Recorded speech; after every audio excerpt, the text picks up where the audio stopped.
नमस्कार, मैं हूँ आरती और आप देख रहे हैं विनम टीवी बचपन और बुनियाद। हैप्पी संडे मॉर्निंग आप सभी व्यूअर्स को। और हर बार की तरह यही आशा है कि आप जहां हैं स्वस्थ हैं और अपने परिवार के साथ बहुत ही अच्छा टाइम स्पेंड कर रहे हैं। तो आज मैं बहुत ही अलग और नई जगह पर हूँ। आप सभी को ये एहसास हो ही गया होगा। तो आज मैं केजीपी हॉस्पिटल, जो हमारे वडोदरा सिटी का बहुत ही पुराना, और बच्चों के लिए जब कभी बात की जाती है तो केजीपी हॉस्पिटल का नाम सबसे पहले हर किसी की जबान पर आता है। तो आज इस हॉस्पिटल में एक खास चर्चा के लिए हम मौजूद हैं और मेरे साथ दो एक्सपर्ट हैं। और केजीपी हॉस्पिटल जो है 2022 से एक्चुअली बहुत अच्छा एक उम्दा नया जो इनिशिएटिव लेकर आया है। हालांकि इस क्षेत्र में इंटर्नशिप में बहुत सारे स्टूडेंट्स काम कर रहे थे, लेकिन इसे एक सही दिशा में जो लेकर शुरुआत हुई है वो 2022 से हुई है। और आज इसी प्रोग्राम के ऊपर चर्चा करेंगे। तो मेरे साथ जो आज मौजूद हैं दो गेस्ट, उन्हें पहले वेलकम करना चाहूंगी आप सभी के लिए। सबसे पहले वेलकम करेंगे डॉक्टर नियति पंड्या का। मैम, आपका बहुत बहुत स्वागत है। Thank you. डॉक्टर नियति पंड्या जो हैं ये असिस्टेंट प्रोफेसर हैं। 2016 से HDFS डिपार्टमेंट यानी कि human development family studies department के साथ जुड़े हुए हैं और मैम वहां पर असिस्टेंट प्रोफेसर की भूमिका निभा रहे हैं। और साथ ही केजीपी हॉस्पिटल में एक प्रोग्राम रन होता है जो है child life and child development program, जिसके सुपरविजन के लिए भी डॉक्टर नियति जो है ये यहाँ पर आती हैं और रेगुलर इनके साथ मीटअप्स या बच्चों के साथ या प्रोग्राम की जो सुपरवाइजर हैं उनसे होती हैं चर्चा। और आज इसीलिए वो हमारे साथ इस प्रोग्राम में जुड़ रही हैं। डॉक्टर नियति के साथ मेरे जो दूसरे गेस्ट हैं वो है मिस स्वाति शेठ मेहता। मैम, आपका भी बहुत बहुत स्वागत है। Thank you.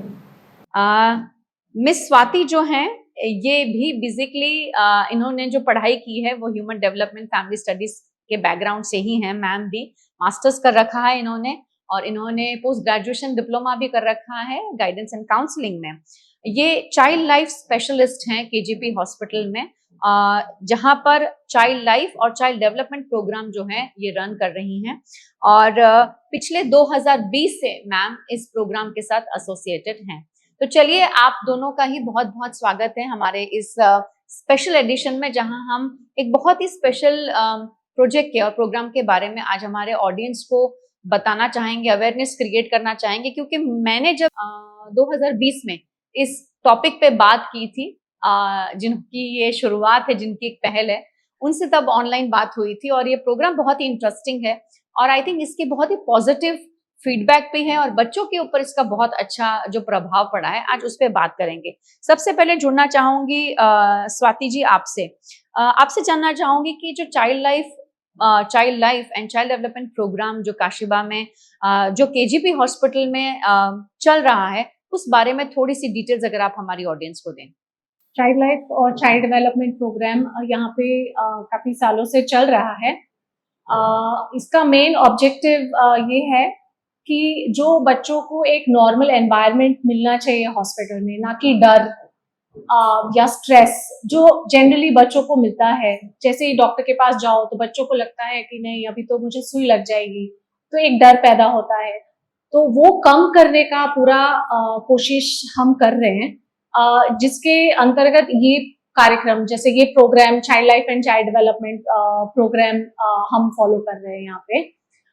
मैं एक चाइल्ड लाइफ स्पेशलिस्ट हूँ और ये प्रोग्राम हमारे अंडर हम सारे जो इन पेशेंट हैं, जो मतलब जो एडमिटेड पेशेंट है, जो पेशेंट एडमिटेड है हॉस्पिटल में, वो जो आउट पेशेंट है, जो सिर्फ अपने कंसल्टेशन के लिए आते हैं और डॉक्टर्स को मिलके फिर चले जाते हैं, या सिर्फ वैक्सीन के लिए आते हैं, उनके लिए ये दोनों ही ग्रुप ऑफ बच्चे और उनके फैमिली मेंबर्स के लिए ये प्रोग्राम हम प्रोवाइड करते हैं। और ये प्रोग्राम शुरू हुआ है आइडियली ऑफिशियली ये शुरू हुआ है 2011 में।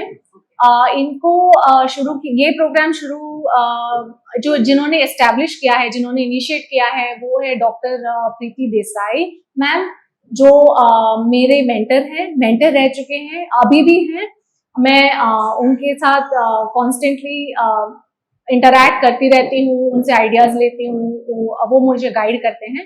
वो अभी फिलहाल प्रोफेसर है ईस्ट कैरोलिना यूनिवर्सिटी में human development and family science department में इन नॉर्थ कैरोलिना। तो वो उन्होंने ये प्रोग्राम इनिशिएट किया है।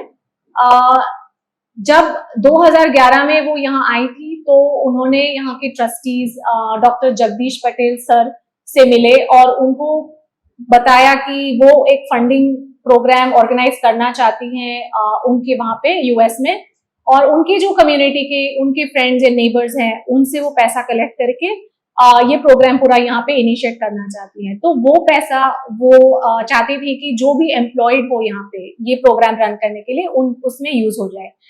So doctor Jagdish Patel sir ने और बाकी के जो ट्रस्टी मेंबर्स है, मैनेजमेंट टीम है, उन्होंने ये उनसे दे वर वेरी हैप्पी, बहुत खुश हुए और उन्होंने उनके लिए यहाँ पे ये स्पेस प्रोवाइड किया।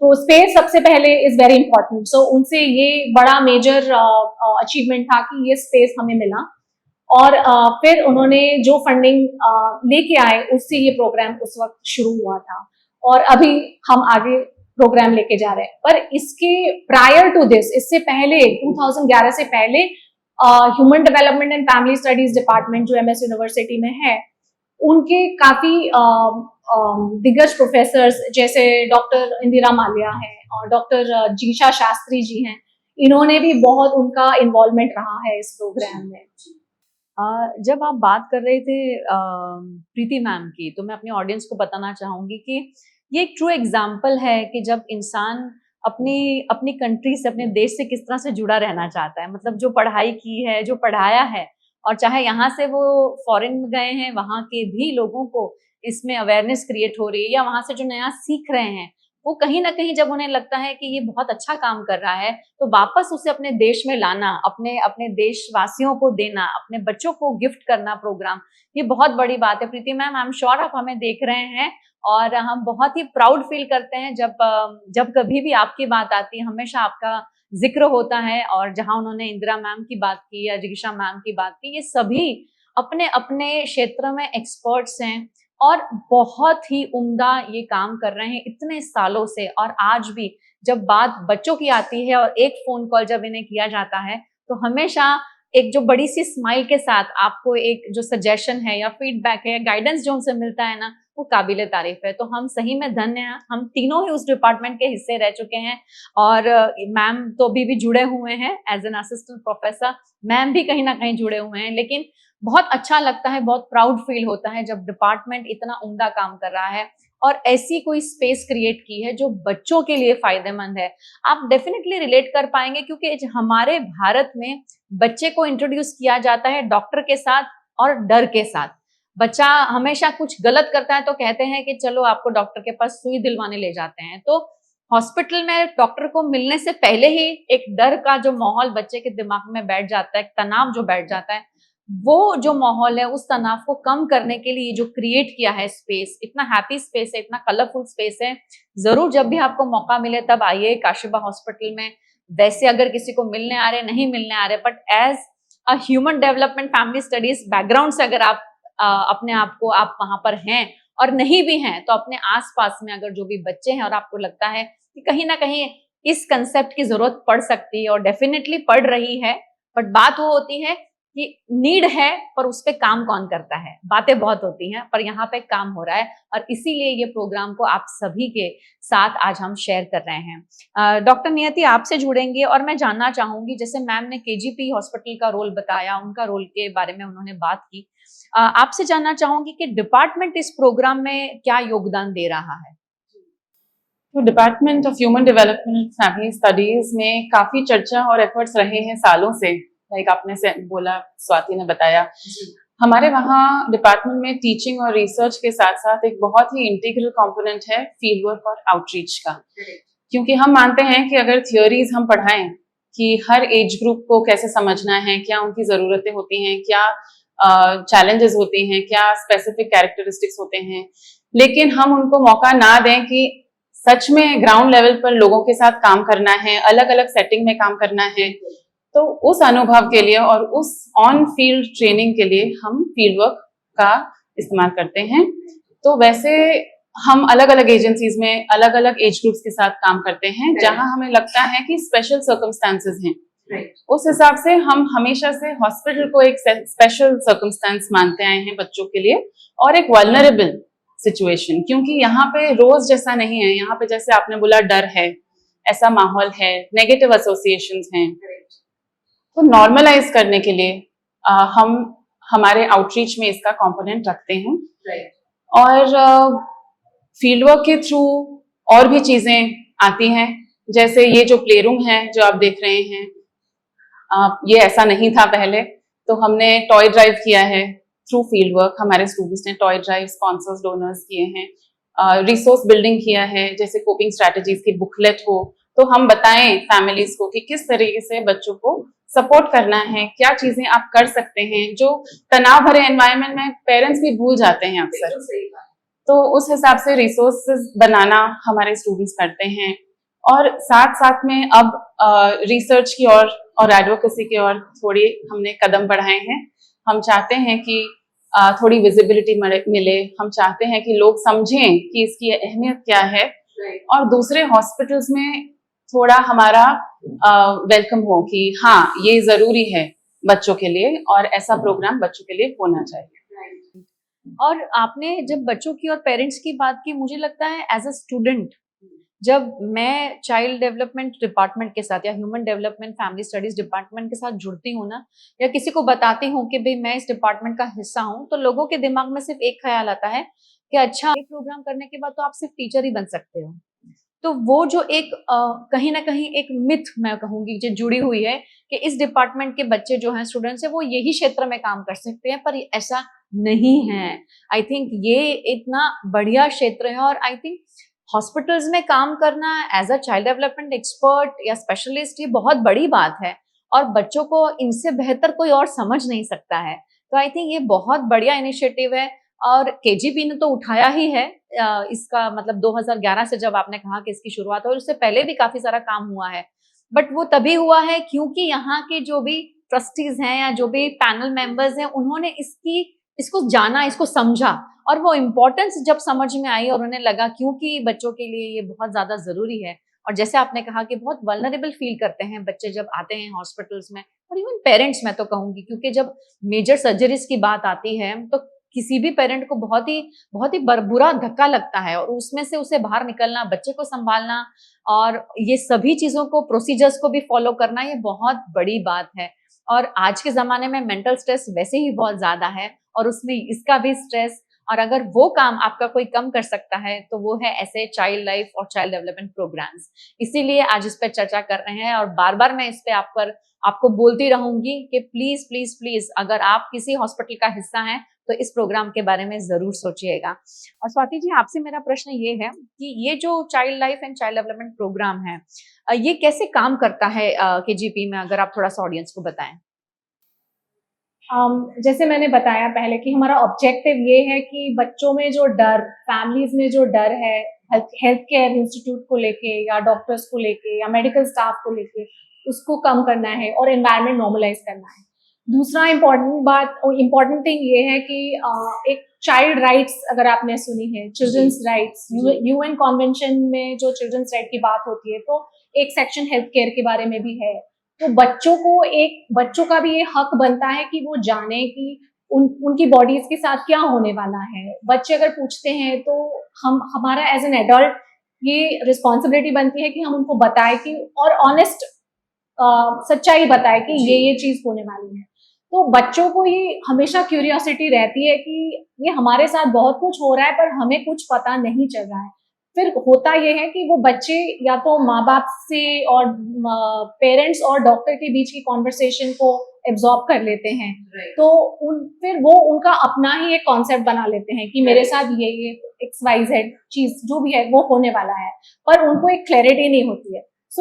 ये चिल्ड्रंस राइट्स को ध्यान में रखते हुए, और हमारा जो ऑब्जेक्टिव है नॉर्मलाइजेशन और रिड्यूसिंग फियर एंड एंजाइटी, वो ध्यान में रखते हुए हमारे यहाँ पे वी फॉलो 5 P's हैं। जो फर्स्ट इज जैसे प्ले, फिर pain management, parent and family empowerment है, और psychological preparation for medical procedures and education for their diagnosis, and the last P जो है वो है पार्टनरशिप विद स्टेक होल्डर्स। सो ये 5 P's को ध्यान में रखते हुए पूरा प्रोग्राम हमारा चलता है। तो पहले लेते हैं प्ले। अब प्ले, जैसे we know play is child's work, ऐसा कहा जाता है कि बच्चे अगर नहीं खेलेंगे तो क्या करेंगे। तो यहाँ पे हम उनको पूरा फ्रीडम देते हैं कि बच्चे खेल सकते हैं, उनकी जैसी भी स्थिति है वो जितना भी कर सकते हैं फिजिकली मेंटली वो करें। तो इससे क्या होता है कि थोड़ा वो डिस्ट्रैक्शन उनको मिल जाता है, एक ऑल्टरनेट फोकस मिल जाता है उनको कि चलो पूरा टाइम मुझे बेड पे नहीं रहना है, मैं अपना मनपसंद एक्टिविटी कर सकता हूँ या कर सकती हूँ। तो वो है, अगर हम बेड से निकल सकते हैं, अगर हमारे पे बॉडी में और कोई आईवी या कोई और प्रोसीजर नहीं हुआ है तो हम उठ के प्ले रूम में भी जाके खेल सकते हैं। तो ये ऑप्शन है उनके पास। तो play is very important for the child's overall development. दूसरा है कि psychological preparation for medical procedures and understanding diagnosis education. इसमें हम ये करते हैं कि बच्चे अगर आईवी का सिंपल उनको आईवी अगर लगना है, इंट्रावीनस लगना है, जैसे हम जिसको बोलते हैं बॉटल चढ़ाना या फ्लूइड चढ़ाना, तो वो उसका प्रोसीजर एक रहता है। तो वो अगर होना है तो बच्चे को पहले से ही हम प्रिपेयर करते हैं कि ये आपको आईवी लगने वाला है, इसमें सुई आपको लगेगी और पर सुई आपके बॉडी में नहीं रहने वाला, वो निकाल देंगे तुरंत, और उस वक्त कितना दर्द होगा आपको, तो उसका भी डिस्क्रिप्शन बच्चों को देते हैं हम। तो बच्चों को मेंटली प्रिपेयर्ड होते हैं बच्चे कि ओके मुझे 2 सेकेंड ही सहन करना है, उसके बाद मैं फ्री हूँ। और ये डर के साथ नहीं रहते कि आईवी या इंजेक्शन पूरा टाइम सुई मेरे बॉडी में लगा हुआ है तो मैं हाथ नहीं हिला सकता। सो वैसे उनको साइकोलॉजिकली प्रिपेयर करते हैं। काफी बच्चे ऐसे डायग्नोसिस लेके आते हैं, बड़े होते हैं, समझ सकते हैं, तो उनको थोड़ा एजुकेशन भी हम देते हैं कि आपके ये बॉडी के पार्ट में ये प्रॉब्लम ये प्रॉब्लम है, जैसे डायबिटीज है सपोज, तो उनको उनके डेवलपमेंटली अप्रोप्रिएट लैंग्वेज यूज करके उनको समझाते हैं कि आपको ये तकलीफ है तो आपकी ऐसी दवाइयां आपकी चलेगी और ये आपके साथ होने वाला है। तो इस तरह से बच्चों को भी एक अंडरस्टैंडिंग होती है कि उनको क्या इश्यूज हैं। Third is parent and family empowerment. ज्यादातर अगर जब जाते हैं हॉस्पिटल तो पेरेंट्स भी, जैसे आपने बताया कि वो डरे हुए रहते हैं, उनको ये नहीं पता कि हम बच्चों के साथ क्या करें। वो बैठते हैं, बच्चों को बेड से उठने नहीं देते, बोलते हैं सोना ही पड़ेगा, आपको लेटे रहना पड़ेगा, हॉस्पिटल में आए हो। तो ये सब हम पेरेंट्स को भी समझाते हैं कि ऐसा बिल्कुल नहीं है। आप आपके बच्चे के साथ कैसा इंटरेक्शन कर सकते हो, आप एक रूटीन सेट करते हो बच्चे के साथ, जैसे घर पे जो रूटीन होता है वही रूटीन आप हॉस्पिटल में भी फॉलो कर सकते हैं। तो पेरेंट को भी ऐसे लगता है कि ओके मैं बच्चों की केयर में पूरा सपोर्ट दे रहा हूँ या दे रही हूँ। So that is a part of parent and family empowerment. The fourth P is pain management. As a child life specialist मैं इक्विप नहीं हूँ कोई दवाई प्रिस्क्राइब करने के लिए, तो हम यूज करते हैं non pharmacological pain management technique, मतलब जहाँ पे दवाई नहीं यूज होता है, but there are alternate ways. काफी टाइम बच्चे जब एक्सप्रेस करते हैं कि मुझे पेन हो रहा है, वो ज्यादातर डर होता है and not actual pain. So there is a difference between actual pain and pain due to fear. तो जो फियर एस्पेक्ट है वो हम रिड्यूस करते हैं। बच्चे इन्वॉल्व होते हैं एक्सप्रेसिव एक्टिविटीज में, उनको डिस्ट्रैक्शन टेक्निक्स हम करवाते हैं, उनको स्ट्रेस बॉल देते हैं, तो they can squeeze the stress ball अगर बहुत ज्यादा पेन है। तो इस तरह से ध्यान को कहीं और ऑल्टरनेटली यूज कर सकते हैं ताकि उनको पेन कम महसूस हो। सो दैट इज पेन मैनेजमेंट। तो ये सारी technique even parents start adopting, तो पेरेंट्स भी स्टार्ट करते हैं। तो जैसे ये स्ट्रेस बॉल है, ये तो हर कोई जानता ही है क्या है, तो बच्चे के हाथ में ये दे दो। बहुत ज्यादा जब स्ट्रेस होता है तो बच्चा ये प्रेस करके कर सकता है, या फिर डीप ब्रीथ करते हैं बच्चे, तो डीप ब्रीथ करते हैं तो या तो बबल्स उनको देते हैं तो बबल्स ब्लो कर सकते हैं, या ये पिन व्हील है तो वो ब्लो कर सकते हैं इसको। तो लाइक जैसे बच्चे अगर हम उनको कहो कि डीप ब्रीथ करो तो शायद बच्चा नहीं करेगा, पर ये through an activity they can do it. So when they blow तो कम से कम वो थोड़ा they will start feeling relaxed. So ये सारी चीजें हैं। छोटे अगर बच्चे हैं तो शायद उनको ना ये वाली जैसे लाइट अप बॉल है, सो ये डिस्ट्रैक्ट करता है उनको कोई प्रोसीजर के वक्त, सो वो भी बच्चे को दिखा सकते हैं या वो पकड़ भी सकता है हाथ में, तो उनका ध्यान बढ़ जाता है। So we have lot of such things. फिर दूसरा कि जब प्रोसीजर हम समझाते हैं तो हम लोग ये this is called a medical play doll. तो जैसे ये प्ले डॉल को हॉस्पिटल गाउन पहनाया है, तो जैसे बच्चे अगर प्रोसीजर के लिए जाते हैं या सर्जरी के लिए जाते हैं तो उनको ये पहनना पड़ता है, तो हम उनको थ्रू डॉल प्ले ये दिखाते हैं। प्लस ये आईवी लगा है, जैसे अगर बच्चा एडमिटेड है तो उसका जनरली सारा मेडिकेशन आईवी के थ्रू ही जाता है, तो ये मोस्टली सब बच्चों के हाथ में लगता है। तो उनको ये समझाते हैं कि क्यों ये लगाया है, और इसके अंदर नीडल है नहीं बिल्कुल भी, इसके अंदर सिर्फ एक प्लास्टिक का स्ट्रॉ रहता है या ट्यूब रहती है जिससे दबाई जाती है। तो जब बच्चों को ये पता होता है कि कोई शार्प ऑब्जेक्ट हमारी बॉडी में नहीं है, तो वो ऑटोमेटिकली शांत हो जाते हैं, उनको काफी रिलीफ हो जाता है कि अच्छा अभी मैं आसानी से हाथ अपना हिला सकता हूँ। फिर बच्चों के एजुकेशन के लिए भी जैसे डॉक्टर नियति ने बताया कि हम रिसोर्सेज भी यूज करते हैं बहुत सारे, जो उनके स्टूडेंट्स ने भी बनाया है अलॉन्ग विद अस। तो ये सारी रिसोर्सेज हैं, जैसे ये है कोपिंग स्ट्रैटेजी से। तो इसमें बच्चों के साथ जब हम बात करते हैं, प्ले रूम में खेलते हैं, तब वेरी नेचुरली हम बात करते हैं कि क्या दर्द है, कुछ प्रॉब्लम है, तो हम क्या कर सकते हैं सॉल्यूशंस। तो ये सारी कोपिंग स्ट्रैटेजीज है उनके पास, जैसे तुम you can take a deep breath, या जैसे ये ऐसे। तो ये पूरी बुकलेट है, तो बच्चे वी डिस्कस दिस, हम बात करते हैं बच्चों के साथ। So this is about psychological preparation हो गई बात, और अभी लास्ट है हमारा पार्टनरशिप विद स्टेक होल्डर्स 50, जो है कि हम as a child life specialist can not work individually. हम अपना काम खुद जाके ऐसे नहीं कर सकते, हमको पूरा इंटरप्ले होता है सारे दूसरे मेडिकल स्टाफ के साथ। फिर हमारा इंटरैक्शन ऑल्सो विद कम्युनिटी होता है, जैसे यूनिवर्सिटीज हैं या फिर पेरेंट कम्युनिटी है, तो सबके साथ जुड़ के हम काम करते हैं। सो आवर रोल पूरा रहता है, we have to partner with the other stakeholders इसके अंदर जो इन्वॉल्व हैं। बहुत सही बातें बताई नियति। और मैं जब आज से मतलब मेरा बेटा अभी ऑलमोस्ट 16.5 साल का है, तो मुझे ऐसा लगता है कि बहुत छोटा था जब उसका रूट कैनल हुआ, और शायद वो होने के बाद मुझे पता था कि मैं उसको कैसे हैंडल कर पाऊंगी। लेकिन ये अगर उसको पता होता, या मेरे पास उस समय ये एक तरीका होता उसे समझाने का कि भी देखिए ऐसा ये डॉल है, इसको ऐसा जाएगा, ऐसा लगेगा, तो आई थिंक लाइफ कितनी सिंपल हो जाती हर किसी के लिए। मुझे लगता है पेरेंट के लिए भी और बच्चे के लिए भी, क्योंकि हर पेरेंट तो चाइल्ड डेवलपमेंट बैकग्राउंड से नहीं हो सकता है।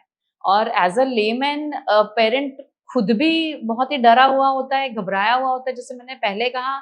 और बच्चे की जो emotional health, physical health, psychological health, मतलब हर तरीके से, जैसे इन्होंने कहा डॉक्टर नियति ने, कि एक स्टोरी उसके दिमाग में चल रही होती है, पर वो स्टोरी हैप्पी है कि नहीं है वो हम नहीं जानते हैं। तो अगर आप चाहते हैं कि आपकी स्टोरी जो है, बच्चे के दिमाग में जो स्टोरी है वो हैप्पी बने, प्रैक्टिकल हो, जो उसको सही दिशा दिखाए, आई थिंक वो जरूरी है। हम बहुत सारी कहानियां बनाते हैं और हर बार हम बताते हैं पेरेंट्स को कि कोई भी ऐसी कहानियां मत बनाइए जो बच्चे को मन घड़त लगती है। मतलब आपको अभी अच्छी लगेगी, पर कुछ साल के बाद जब बच्चा आपको पूछेगा कि उस समय तो आपने ये कहा था, तब शायद उस कहानी का आपके पास कोई जवाब नहीं होगा। तो इसीलिए बच्चों को जो चीज़ें हैं वो वैसे ही बतानी चाहिए, उनकी उम्र के हिसाब से बतानी चाहिए। लेकिन किस तरह से बता सकते हैं, किस पॉजिटिव तरीके से आप बता सकते हैं, आई थिंक वो जानना बहुत ज़्यादा ज़रूरी है। जुड़ेंगे डॉक्टर नियति आपसे और जानना चाहेंगे कि ये जो प्ले रूम है, जहाँ तक मैं जानती हूँ कि आपका एज अ प्रोफेशनल, और इवन स्वाति का, और जितना भी जो इंटर्नशिप में जो बच्चे आते हैं, हॉस्पिटल डिपार्टमेंट बहुत ही इमोशनली कनेक्टेड है इस रूम से। तो इस रूम का क्या इम्पोर्टेंस है, अगर आप बताएं इस प्रोग्राम में? मैं आपको बच्चों के नज़रिए से समझाती हूँ। बच्चा जब हॉस्पिटल में आता है, जैसे स्वाति ने बोला ओपीडी सर्विसेज में, मतलब सिर्फ कंसल्टेशन के लिए, तो हम देखते हैं कि बहुत लंबी लंबी लाइनें होती हैं, बहुत देर के लिए बैठना पड़ता है, बच्चा बोर होता है, बच्चा चिड़चिड़ाता है, बच्चा गुस्सा हो, शायद क्या बताया हो पेरेंट्स ने पता नहीं, और बच्चा हो सकता है डर में भी हो। दूसरा सिनेरियो ये है कि बच्चा वार्ड में है, एडमिट हो चुका है, तो वहां बच्चे को क्या दिखता है? एम्प्टी वॉल्स होती हैं, एक ही बेड पे आपको रहना है, शायद आपके मेडिकल डिवाइसेस कुछ होंगे, कुछ लोग हैं डॉक्टर्स एंड नर्सेस जो आके सिर्फ मेरे माता पिता से बात कर रहे हैं, पर मुझे देख भी नहीं रहे हैं, सही बात, और क्या बात कर रहे हैं मुझे समझ नहीं आ रहा है।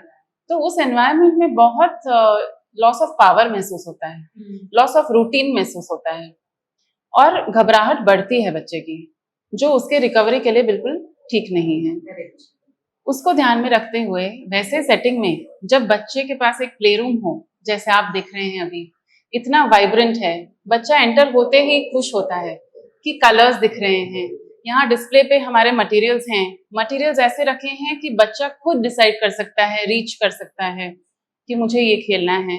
और सिर्फ रूम अवेलेबल नहीं है, साथ में हमारे पास child life and child development का स्टाफ है जो बच्चों को इनवाइट करता है, स्माइल के साथ बच्चों के साथ आई कांटेक्ट बनाता है, उनसे पूछता है कि आज क्या खेलोगे, और उस हिसाब से बच्चा यहाँ बहुत फ्रीडम महसूस करता है। बच्चे को पता है कि हाँ, यहाँ मैं बोल सकता हूँ अपने मन की बात, और धीरे धीरे बच्चा ये समझ जाता है कि ये मेरा सेफ स्पेस है, कि यहाँ मुझे कोई जज नहीं करने वाला है, यहाँ फ्रेंड्स की तरह मैं बात कर सकता हूँ स्टाफ से। वो ये भी समझते हैं कि यहाँ पे कोई प्रोसीजर्स नहीं है अलाउड, मेडिकल प्रोसीजर्स, तो यहाँ कोई डॉक्टर या कोई मेडिकल इक्विपमेंट यहाँ यूज नहीं होने वाला है। तो उसका जो ड्रामेटिक इफेक्ट होता है, उस सेफ स्पेस का जो फीलिंग आती है, और यहाँ कोई बोलने नहीं वाला है कि ये मत करो, वो मत करो, यहाँ मत चढ़ो, तो वैसी जो फ्रीडम महसूस होती है यहाँ पे। और ऑफ कोर्स प्ले, जैसे इन्होंने बोला, it is a child's work, उसकी फेमिलियरिटी है बच्चे के पास, तो बच्चा ये नहीं समझ पाता है कि मेरे साथ हॉस्पिटल में क्या हो रहा है, पर बच्चे को खेलना आता है, तो उससे जो कॉन्फिडेंस और पावर और पॉजिटिविटी आती है, पॉजिटिव एसोसिएशंस होते हैं, वो बहुत जरूरी है ताकि बच्चा खुश रहे हॉस्पिटल में, जहाँ पे ज्यादातर तनाव रहता है और क्वेश्चंस रहते हैं। और जैसे कि स्वाति ने बताया, एक गोल है कि उनको तैयारी करवाएं कि उनके साथ क्या हो रहा है, उन्हीं के एज के हिसाब से, उन्हीं की समझ के हिसाब से, उन्हीं की भाषा में, तो वो हमारा स्टाफ कर पाता है। तो सब कुछ ध्यान में रखते हुए हम कह सकते हैं कि ये सेफ स्पेस है बच्चे के लिए। आप देखेंगे कि बच्चे जाना नहीं चाहते यहाँ से, और पूछते रहते हैं कि कब खुलेगा, हमें और खेलना है। तो वो जो खुशी है वो हमारे लिए सबसे कीमती है, और हम आशा करते हैं कि उससे जो रिकवरी पे इम्पैक्ट हो, जो कोऑपरेशन हो मेडिकल ट्रीटमेंट के लिए, अगर बच्चा समझता है तो वो कोऑपरेट करेगा और रिकवरी अच्छी हो, ऐसी हम आशा रखते हैं। बिल्कुल अच्छी होगी, मुझे लगता है जहाँ पर स्पेशलिस्ट बैठे हों तो रिकवरी तो होनी ही है, और जहाँ इतना अच्छा वेलकमिंग एनवायरनमेंट हो, मतलब दीवारें भी बात कर रही हैं, खिलौने भी बात कर रहे हैं, और इनकी ब्यूटीफुल फेसेस भी बात कर रहे हैं, तो उससे बड़ी बात क्या हो सकती है। और सबसे बड़ी बात, ना इन्होंने डॉक्टर जैसे कपड़े पहने हैं, ना इन्होंने नर्स के जैसे ड्रेसअप किया है, तो वो जो है वो बच्चा पहले देख लेता है कि इनका हुलिया कैसा दिख रहा है, ये बिल्कुल भी डॉक्टर या नर्स जैसे नहीं लग रहे हैं। तो आई थिंक वो ऑटोमेटिकली बच्चे के लिए बहुत वेलकमिंग बन जाती है जगह। एंड देखिए, पॉजिटिव इम्पैक्ट तो ये क्रिएट कर ही रही है, पर एक्चुअल क्या इम्पैक्ट क्रिएट कर रही है वो हमें स्वाति बताएंगी। स्वाति, ये प्रोग्राम ने अभी तक जो भी आप जुड़े हैं इस प्रोग्राम के साथ, आपका एक्सपीरियंस, मतलब जब भी बच्चे आए हैं या कोई बड़ी सर्जरी से, मेडिकल प्रोसीजर से अगर बच्चा गुजरा है, तो क्या रोल प्ले किया है इस रूम ने उनके अच्छी मतलब हीलिंग प्रोसेस में? जैसे बच्चों का, से फॉर एग्जांपल उनकी सर्जरी होनी है, तो जब कोई बच्चा ऐसा है, स्कूल एज चाइल्ड है, जो समझ सकता है कि उसकी प्रोसीजर हम उसकी लैंग्वेज में या उसके उम्र के हिसाब से समझा सकते हैं, तो हम समझाते हैं उनको कि आप को सर्जरी रूम में लेके जाएंगे। उनको एक विजुअल हम क्रिएट करके समझाते हैं कि अभी आप ऑपरेशन थिएटर में जाएंगे, उसके पहले आपके कपड़े आपको हॉस्पिटल के गाउन पहनने होंगे, क्योंकि वो ज़्यादा क्लीन और सेफ है, आपको चेंज करना होगा। क्योंकि बच्चा जो देखेगा वो हम उनको पहले से ही बताते हैं, तो वो मेंटली प्रिपेयर्ड रहता है। एक बार उनको एनेस्थीसिया दे दें, उसके बाद तो बच्चे को पता नहीं है कि उसके साथ क्या सर्जरी या क्या प्रोसीजर होने वाला है, तो तब तक की जर्नी हम उनको समझाते हैं। तो दैट इज थ्रू, जैसे मैंने बताया आपको मेडिकल डॉल्स हैं, तो वो उनको समझाते हैं। तो जब बच्चा सर्जरी के बाद सेंस में आता है, तो तब उसको ऑलरेडी पता होता है कि अच्छा ये मेरे साथ हो गया है और आई एम रेडी नाउ। तो बच्चे को पता है कि मेरे साथ ये चीज होने वाली है, तो वो कोप भी अच्छी तरह से कर सकता है। तो वो उसका कोऑपरेशन नर्सेज या डॉक्टर्स या मेडिकल प्रोफेशनल्स के साथ जो रहता है वो मच बेटर है। बिसाइड्स, वो जब रिकवर होता है बच्चा, तो उसकी रिकवरी टेंटेटिवली फास्टर है। ये रिसर्च बेस पे ही मैं बता रही हूँ। आर्टिकल्स हैं या रिसर्च आर्टिकल्स हैं जिसमें प्रूव हुआ है कि जो बच्चे मेंटली प्रिपेयर होके जाते हैं और थोड़े रिलैक्स्ड होते हैं, कोप कर पाते हैं बेटर, उनकी रिकवरी भी फास्टर होती है। तो उसी तरह से बच्चे को पता है कि इतने टाइम फ्रेम मुझे आराम करना है, फिर मैं उठ के जाके खेल सकता हूँ, मैं कौन सी एक्टिविटी कर सकता हूँ, कौन सी एक्टिविटी नहीं कर सकता हूँ। तो ये सारी क्लैरिटी बच्चे को ऑलरेडी इन एडवांस आ जाती है। इसके साथ बच्चे के साथ साथ पेरेंट्स को भी पता चल जाता है। काफी चीजें ऐसी होती है जो पेरेंट्स भी डॉक्टर्स के साथ या मेडिकल स्टाफ के साथ नहीं बात कर सकते, क्योंकि टाइम कंस्ट्रेंट रहता है। डॉक्टर्स का भी उनकी रिस्पॉन्सिबिलिटीज होती है, नर्सेस की होती है, तो सबको टाइम ध्यान में रख के बहुत सारा कुछ अचीव करना होता है। सो ऐसे समय में चाइल्ड लाइफ स्पेशलिस्ट हम लोग जो जाते हैं और बच्चों को समझाते हैं, पेरेंट्स को भी अगर कोई क्वेश्चन है तो it becomes very easy for children and families both. तो दैट इज वेरी इंपॉर्टेंट। तो जैसे मैंने बताया कि if there is emotional well-being, physical well-being will be better and faster. नहीं, और आपने आई थिंक जो सबसे इम्पोर्टेंट बात कही कि मेंटल प्रिपरेशन बहुत ज़रूरी है। आजकल हम बच्चों को स्कूल जाने से पहले मेंटली प्रिपेयर करते हैं, कुछ नई चीज़ होने से पहले मेंटली प्रिपेयर करते हैं, नया घर, नई गाड़ी सब आने से पहले हम बच्चों के साथ बात कर लेते हैं, समझा देते हैं इसकी जगह यहाँ बनेगी, आज ये यहाँ रहेगा। तो आई थिंक ये भी बहुत इम्पॉर्टेंट है, और शायद ये किसी ने सोचा नहीं होगा। क्या आपने सोचा था एज अ पेरेंट कि अगर आपको आपके बच्चे को किसी मेडिकल प्रोसीजर को फेस करना पड़ेगा तो ये प्रिपरेशन कितनी ज़्यादा ज़रूरी है? लेकिन ये प्रिपरेशन केजीपी में हो रही है, क्योंकि यहाँ ही चाइल्ड लाइफ और चाइल्ड डेवलपमेंट प्रोग्राम जो है ये चल रहा है। और हम इसी उम्मीद में हैं कि जितने भी हॉस्पिटल्स जहाँ पर बच्चे जाते हैं या बच्चों की जो एज क्राइटेरिया है जहाँ पर वो देखी जाती है, तो वहाँ पर ऐसी safe, welcoming space, positive space होना बहुत ज़्यादा ज़रूरी है। स्वाति, मैं आपसे एक और प्रश्न इसमें ज़रूर पूछना चाहूँगी, क्योंकि हॉस्पिटल की बात है और क्योंकि बच्चों की बात है। जब ये खिलौने वगैरह बच्चे खेलते हैं तो इसकी साफ़ सफाई का बहुत ध्यान रखना पड़ता है। हाइजीन का क्या मतलब वो स्टैंडर्ड्स क्या हैं आपके? थोड़ा अगर वो भी हमारी ऑडियंस को बताएं, क्योंकि हर किसी के लिए ये सबसे बड़ा प्रॉब्लम होती है कि किसी पेशेंट ने छुआ है तो ये साफ़ है कि नहीं, क्या मेरा बच्चा उसे टच कर सकता है कि नहीं। उस बारे में अगर थोड़ा आप बता दें तो।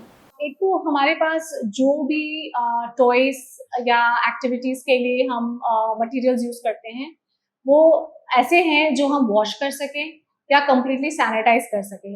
अगर आपने देखा होगा तो हमने कहीं पे सॉफ्ट डॉल्स, सॉफ्ट टॉयज, ऐसी टॉयज नहीं रखी हैं, क्योंकि उसमें इन्फेक्शन लगने के चांसेस ज़्यादा हैं और cleaning is also a very big challenge.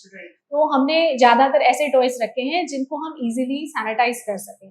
और जब भी पेरेंट्स को हम टॉयज, बच्चे अपने वार्ड में भी टॉयज लेके जा सकते हैं यहाँ से। जैसे हम लाइब्रेरी से बुक इशू करते हैं, बच्चे टॉयज इशू करते हैं टॉय रूम से। अगर बच्चा यहाँ नहीं खेल पाता प्ले रूम में तो वो वार्ड में बैठ के अपने बेड पे बैठ के भी खेल सकता है। तो बच्चा जब लेके जाता है उसको रूल्स हम समझा देते हैं कि ये टॉय किसी के साथ शेयर नहीं करना है। आपको जितनी भी इच्छा हो पर आप नहीं कर सकते हैं। अगर आपके फ्रेंड चाहते हैं कि वो टॉय यूज करे तो वो प्ले रूम में आके लेके जाए। तो जब रिटर्न होते हैं टॉयज तो वो कंप्लीटली सैनिटाइज होता है। We use proper sanitization method. तो वो सैनिटाइज करके ही हम रखते हैं शेल्फ में। यहाँ पे जो भी डिस्प्लेड है वो सारे सैनिटाइज्ड है। एक बार जब रूम के बाहर या बच्चों ने खेला है तो वो इमीडिएटली सैनिटाइज होके वापस शेल्फ पे जाता है। सो that is how it is. और एवरी डे प्ले रूम का थॉरो क्लीनिंग होता है मॉर्निंग में बिफोर वी स्टार्ट।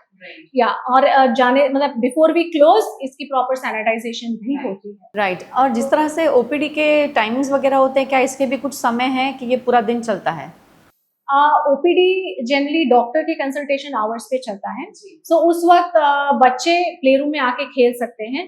हमारे पास अगर जब फील्डवर्क के स्टूडेंट्स आते हैं तो हम उनके लिए स्पेशल ओपीडी एक्टिविटीज, जहाँ पे उनका कंसल्टेशन चलता है वहीं पे भी हैव अ कॉन्फ्रेंस रूम, तो वहाँ पे हम उनके लिए स्पेशल एक्टिविटीज भी ऑर्गेनाइज करते हैं, तो वो वहाँ पे भी खेल सकते हैं।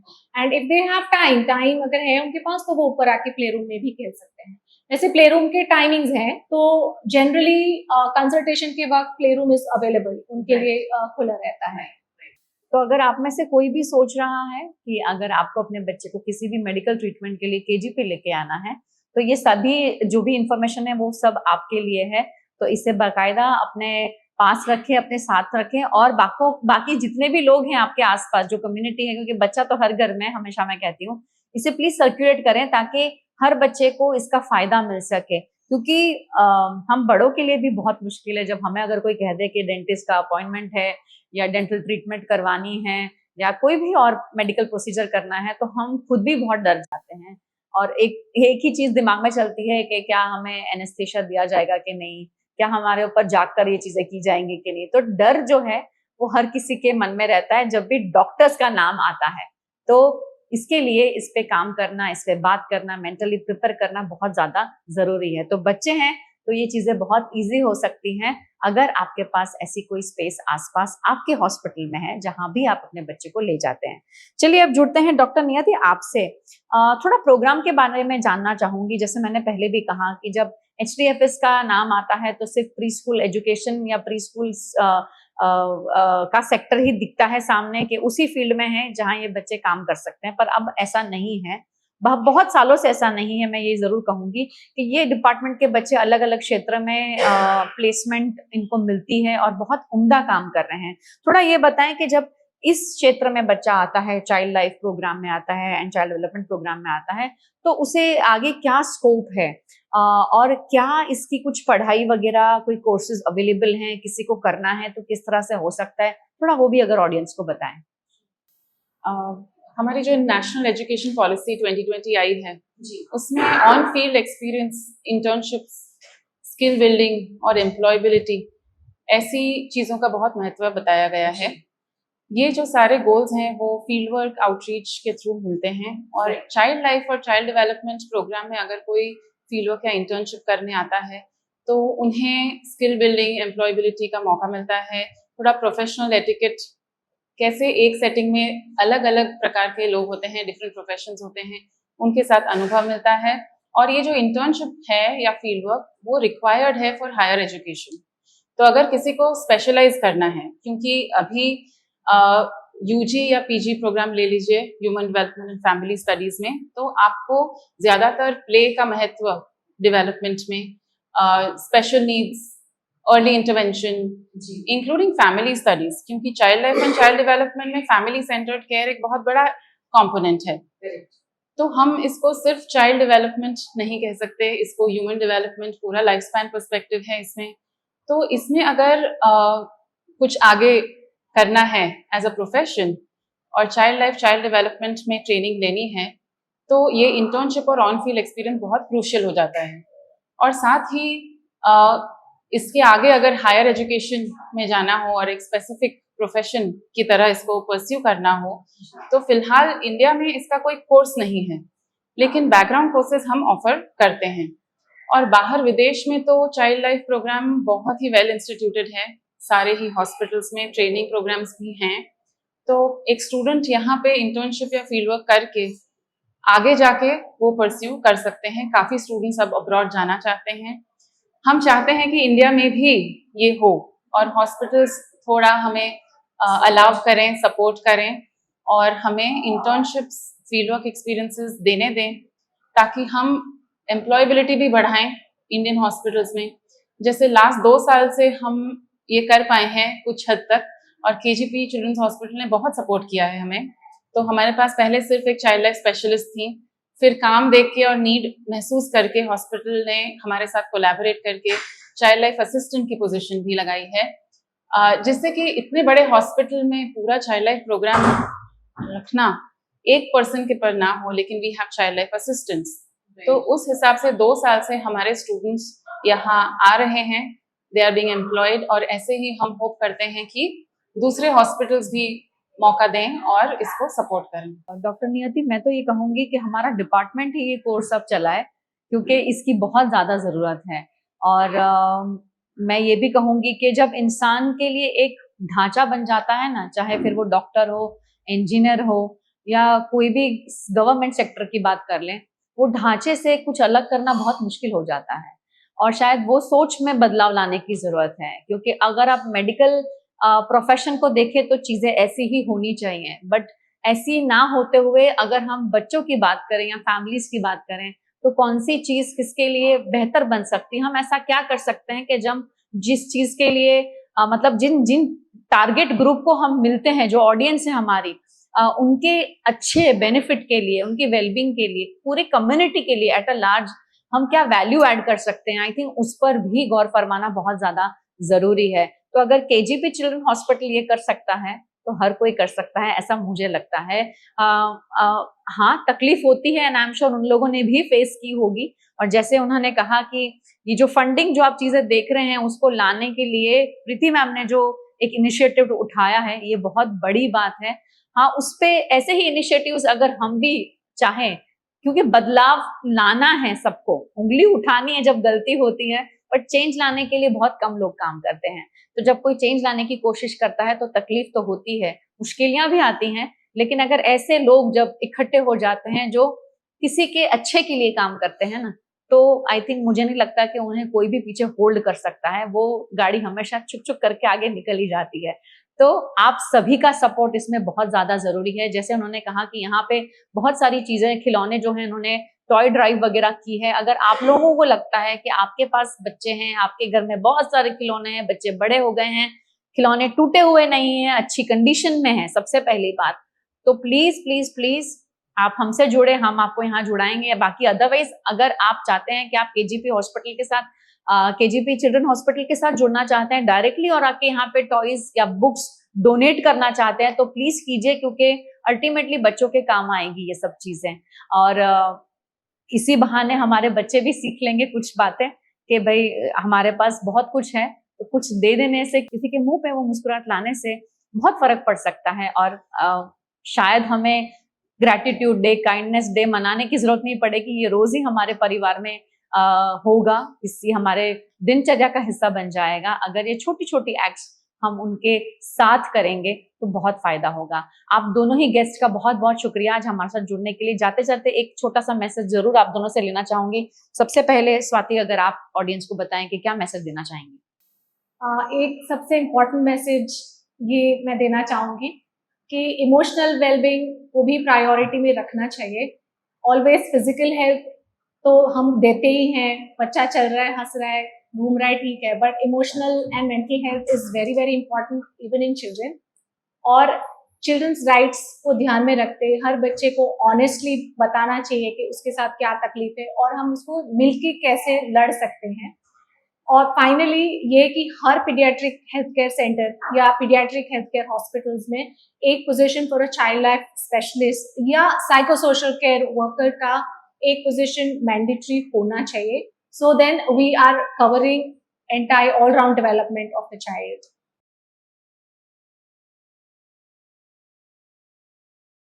मेरा मैसेज पेरेंट्स और डॉक्टर्स के लिए है खास। पेरेंट्स को ये बोलना चाहूंगी कि बच्चों को डराएं धमकाएं नहीं, और अगर बच्चा चिड़चिड़ा है तो फोन देने से पहले कुछ प्ले आइटम दे दीजिए हॉस्पिटल में या घर पे भी। प्ले की थोड़ी अहमियत समझिए और बच्चों के साथ प्ले जरूर एंगेज कीजिए। दूसरा, जैसे स्वाति बोल रही हैं, मैं भी उनसे फुल्ली सहमत हूँ। हमारा एक ही गोल है कि हम child life and child development का जो प्रोग्राम है, चिल्ड्रन साइकोसोशल वेलनेस जो बोलते हैं, उनके इमोशंस को ध्यान में रखते हुए हम ऐसा प्रण लें कि हर एक पीडियाट्रिक हॉस्पिटल में या क्लिनिक में, कोई भी हेल्थ केयर सेटिंग में एक चाइल्ड लाइफ स्पेशलिस्ट की पोजीशन हो, एक प्ले रूम हो, जिससे कि हम फिर अगर हमें ज़रूरत लगे तो हम एकेडमिकली सपोर्ट कर सकते हैं और उनके लिए पोजीशंस बन सकती हैं। तो ये सिर्फ एक सपना नहीं रहेगा, लेकिन बड़ौदा के हॉस्पिटल्स में भी हम बच्चों को और परिवारों को इस तरीके से सपोर्ट कर सकते हैं। आपका भी बहुत बहुत शुक्रिया डॉक्टर नियति, थैंक यू सो मच। और आप सभी ऑडियंस का, आई एम श्योर आपको ये प्रोग्राम बहुत अच्छा लगा होगा। क्या आप में से मैं तो ये कहूंगी, आप में से कितने लोगों को पता था कि केजीपी चिल्ड्रन हॉस्पिटल में ये प्रोग्राम चल रहा है? कुछ वर्षों पहले मुझे भी नहीं पता था। तो प्लीज, जब भी जागे तभी से सवेरा, ऐसा कहा जाता है। तो ये जितना भी हो सके ट्राई कीजिए कि आप इसे वीडियो को ज्यादा से ज्यादा शेयर करें। और जैसे इन्होंने कहा कि पीडियाट्रिक सेक्टर में जो दोनों ने ही एक रिक्वेस्ट की है कि हम चाहते हैं कि ऐसे लोग वहां पर हों जो स्पेशलिस्ट हैं, और जो बच्चों के और पेरेंट, और जैसे उन्होंने कहा कि स्टेक होल्डर जितने भी हैं इसमें इन्वॉल्व हैं, उन सभी के बीच में एक ब्रिज का काम कर सकते हैं। कई बार ऐसा होता है ना कि हम सब आसपास हैं पर हमें जोड़ने वाली कड़ी नहीं मिलती है। तो ये जो चाइल्ड लाइफ स्पेशलिस्ट है ना, ये जोड़ने वाली कड़ी है। तो बस इसी पे ध्यान दीजिए और कुछ अच्छा मिलके करते हैं और अपने आसपास अपने बच्चों को, अपने परिवारों को अच्छी चीजें दिखाएं। जैसे मैम ने कहा कि बच्चों को फोन देने से पहले उन्हें खिलौने दीजिए और उसके साथ साथ अपना समय दीजिए। वो बहुत इंपॉर्टेंट है, क्योंकि कई बार हमें लगता है कि जो ये फोन्स है वो हमें रिप्लेस कर देंगे, पर कुछ सालों के बाद हमें ये तकलीफ होती है कि बच्चा जो है अब हमसे नहीं जुड़ता पर फोन से जुड़ता है।